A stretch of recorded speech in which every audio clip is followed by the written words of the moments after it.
go, go.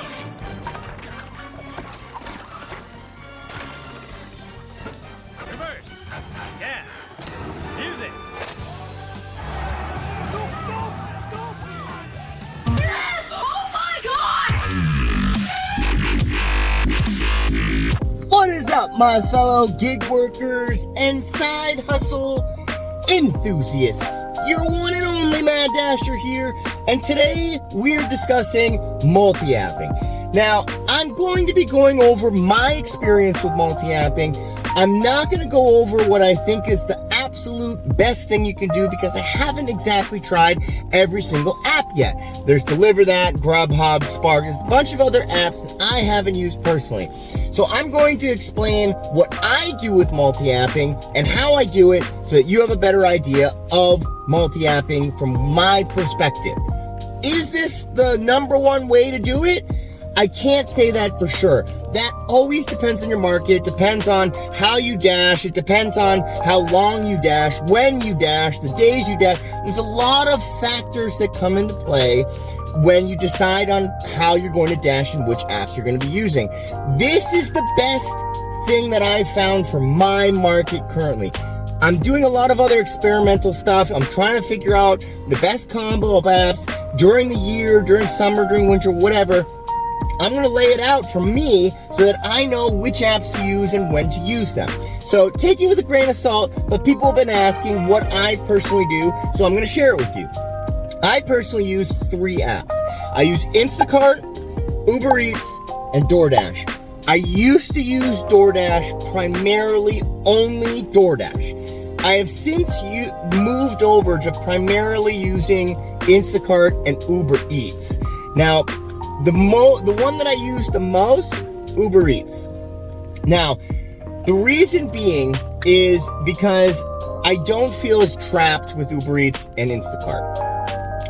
My market, I get a lot of orders for Uber Eats. I decline like 70% of them. Not gonna lie, there's a lot of bad orders. But at the same time, I also feel like Uber Eats gives you orders regardless of where you are. So let's say that like a pizza place had, was an order out that they needed to do. If there's no Uber Eaters there, they're going to give it to someone farther away. And then that person's going to be like, oh, this order's crap because Uber Eats doesn't want to pay you to really drive that distance, but would probably pay the same amount to somebody that was right next to the store. So I get it. I understand what they're doing. The 20% that I do accept are really good orders. Now, what I primarily do is, first of all, I'll schedule my dashes for Doordash throughout the whole week, regardless if I'm going to use them or not, just so I have a backup. What I do, though, is when I get to my zone, I already have Instacart open because Instacart, the way Instacart works is they just provide offers to everybody. Everybody in the area hears the offers as they come. You grab them when you can, or if you want them, and it's first person, first comes, first serve. So you have to be fast on it. But if Instacart isn't your main source of money, you don't really care too much if you're getting an offer before somebody else. You can kind of be more lenient towards it. I open Uber Eats and I start Doordash for my scheduled shift. Now, because I'm not platinum on Doordash, the orders come in very slowly. When you're platinum, there is a huge difference. If anyone ever tells you there's no difference between platinum and not platinum, they're smoking some shit. Honestly, I've done platinum for so long, and now that I'm not doing platinum, 100% they do not give you the good orders. They don't. Maybe during like the busiest time of the day, like if it's a rush, dinner rush, and like there's no other orders available, you might get an okay order from Doordash. But the plus symbols that you get, the catering orders, you're not going to see those unless you're platinum. That's at least my experience. And I have a really good market. I have a very busy market. I have all 3 open. I'm looking at Instacart casually. Every time an order comes in, I'll get like a little notification on my phone. I'll just switch over to that app. It's really simple. If you just open up the little button that shows all the apps and you just click on it. or you click on the notification, it'll bring you right there. I quickly look at it to see if it's something I want. Most likely it's not something I want because there's a lot of free shoppers and a lot of it's going to take a long time to do it, and I don't want to do that. Maybe on the weekend, if it's a slow time, I'll look for something to take up my time for a lot of money. Whatever usually pops up first with the best order, I'm going to take. So I have all 3 of them open, but I'm not accepting any of them. Now, me personally, and again, this is me personally, if DoorDash gives me a crappy order, I'm declining that bitch. I'm not accepting it. If Uber Eats gives me a crappy order, I'm declining it. I'm not accepting it. There's enough orders coming in because when I dash, it's during the week, 6:30 to 9:30. That is rush hour. Every single time I dash, that is dinner rush hour. So I know I'm going to be getting these orders. If this was my full-time job, I would really have to think about what the best scenario is for me, because Uber Eats, you can't do more than 12 hours of drive time. And if I really depended on money, I don't know, I'd have to think about it. But I do it part-time, so I'm always doing the dinner rush. And then on weekends, I can pick and choose when I want to do that as well. I do a lot of 16-hour challenges though, and I still can use Uber Eats pretty much the whole time, because 12 hours of drive time, again, if you don't have an order and you're not driving, Uber Eats doesn't count it. Plus, if I accepted a different order, a lot of times I just log off of Uber Eats. It's one button. It's not a big deal. It's easier than pausing your orders. So I just sign off. It doesn't affect you in any way. So if DoorDash gives me an order and I accept it, I actually don't close Uber Eats for the most part. I only close it if I'm getting way too many orders and it's really annoying and I can't record with my phone or take a picture because the little pop-up comes up.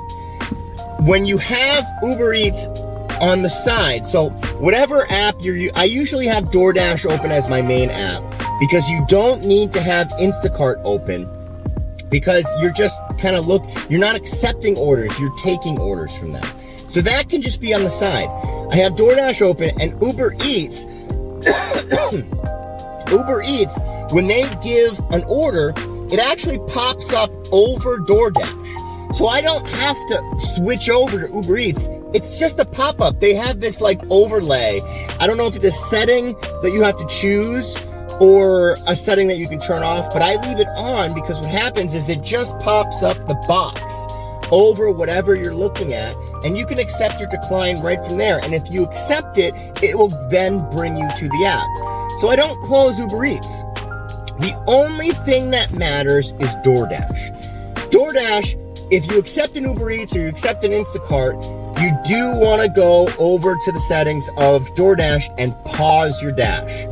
And you do have to watch, because it's only 30 minutes that you can pause it for. If it gets down to the end and you're still on another order, make sure to sign on real quick and pause the dash again. It'll give you another 30 minutes. You can do that twice. So when I get one of these orders, the only one that I care about pausing is DoorDash. If Uber Eats is annoying, I can shut it off. But a lot of times I leave it open. And here's the reason why I leave it open. So if you have an order, a lot of times you're not going to receive an order right away when you unpause DoorDash or when you sign on to Uber Eats. It takes a minute or two. So what I do is if I'm 3, 4, 5 minutes away from dropping off an order, I turn on the other app that I paused. If it's DoorDash, I unpause it. If I was signed out of Uber Eats, I sign back in. Because you always want to stay busy. That's the dream.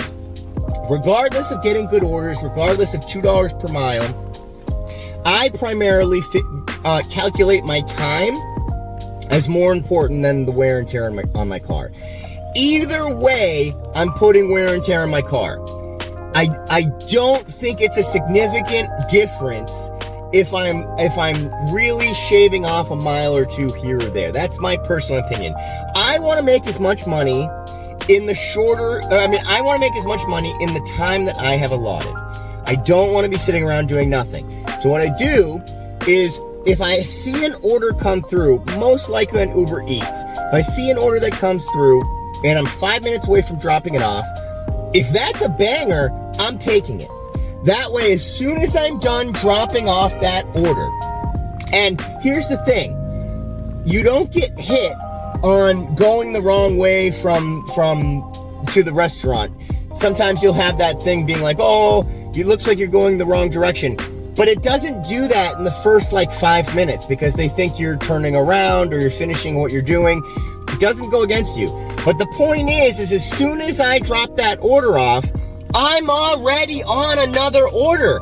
I'm never sitting around. The only time I'm ever sitting around is if it's so slow that all 3 apps don't have orders. And that's very, very rare. But the point being is the reason I average so well is because I always have an order. And that's the number one trick of multi-apping. People think that you have to do dirty stacking when you're multi-apping. Dirty stacking can be profitable, but it is very stressful. When you multi-app without dirty stacking, it's not as stressful as you think it is. Because A, Instacart can be open. You don't have to take a single Instacart all day. You can just let it sit there, give you orders, and you don't accept anything, and it doesn't go against anything. Uber Eats, you can sit there hitting that X button as many times as you want. Your acceptance rating doesn't mean shit. It doesn't matter, and I love that. I absolutely love that. People take what they want for what better suits where they are to the restaurant. That's how it should work anyway, you know? So if you do dirty stack, one tip though is, what I do, and normally it's with Doordash and Uber Eats. You could probably do it with Grubhub, whatever. What I do is, A, I look at if it's the same restaurant. I don't like dirty stacking from 2 separate restaurants. I want to do it from the same restaurant, which is harder to get. But the thing you need to look out for on either scenario, from the same restaurant or from different restaurants, is what's the town that it's dropping it off at. So let's say it was Woburn. Okay, they're both Woburn. That's good, but Woburn's a big town. It could be across the other side. You have to look from the restaurant, how far is it to the customer? Now again, that could be, if they both say 3 miles, it could be going 3 miles this way from the restaurant. So then you could have potentially 6 miles, from either of the houses. So you have to look at what town it is and how many miles it is. I would say 3 miles from the store or under is going to be a good bet. Otherwise, you have to go into Google Maps or something, put in the addresses, and a trick to do that is search for directions, put one address on the top and the other customer's address on the bottom, and it will tell you how long it will take you to get from one to another. Don't just Google one address and then Google the next address and kind of see in your head how far they are. No, just put one in and the other and ask for directions from one to the other. It'll tell you how far away you are. If you're a mile or 2 away from each other, take those orders, because it's not going to hurt you going a mile or 2 from when you drop it off to when you're not, because most of the time you're going to be taking one main road to get to those areas anyway. But in my opinion, dirty stacking is not important. I honestly have only done it a couple times. I know you can make a lot of money. It's stressful. It's very stressful, and your mental status is going to be more important than anything during this anyway. Keeping positive, not letting things get to you, very important. And if you're stressed, that's pretty hard not to do. So that's all I do. I have all 3 apps running, and if I need to pause Doordash, I pause Doordash. But primarily, I use Uber Eats for everything, and I just decline on both DoorDash and Uber until I get a good one. Most of the time that I'm doing this, it's a busy time.